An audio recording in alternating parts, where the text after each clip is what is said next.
দক্ষিণ ও দক্ষিণ পূর্বাঞ্চলের নদীবন্দর এবং সমুদ্র উপকূলবর্তী এলাকা সহ সারা দেশে আগামী ২৪ ঘন্টায় থেমে থেমে বৃষ্টির সম্ভাবনা রয়েছে বলে জানিয়েছেন আবহাওয়া অধিদপ্তর।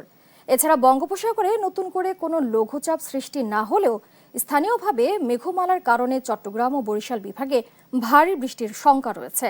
পাশাপাশি খুলনা, সিলেট, নোয়াখালী ও কক্সবাজার অঞ্চলের উপকূলীয় এলাকায় ১ নম্বর সতর্কতার সংকেত দেখাতে বলা হয়েছে। সামুদ্রিক মাছ ধরার ট্রলার ও নৌযানগুলোকে সাবধানে চলাচলের বার্তা জারি করা হতে পারে। আগামী ২৪ ঘন্টার মধ্যে সারা বাংলাদেশেই থেমে থেমে বৃষ্টিপাতের সম্ভাবনা রয়েছে। তবে অধিকাংশ জায়গায় বৃষ্টি হবে বাংলাদেশের খুলনা, বরিশাল, চট্টগ্রাম এবং ঢাকা বিভাগের অধিকাংশ জায়গায় বৃষ্টিপাতের সম্ভাবনা রয়েছে। তবে অন্যান্য জায়গায় অনেক জায়গায় বৃষ্টিপাত হবে, কারণ বর্ষাকালে এই বৃষ্টিপাতের তীব্রতা থাকে। কখনো হালকা থেকে মাঝারি ধরনের বৃষ্টিপাত হয়, কখনো ভারী থেকে অতি ভারী বৃষ্টিপাত বাংলাদেশে সংঘটিত হয়।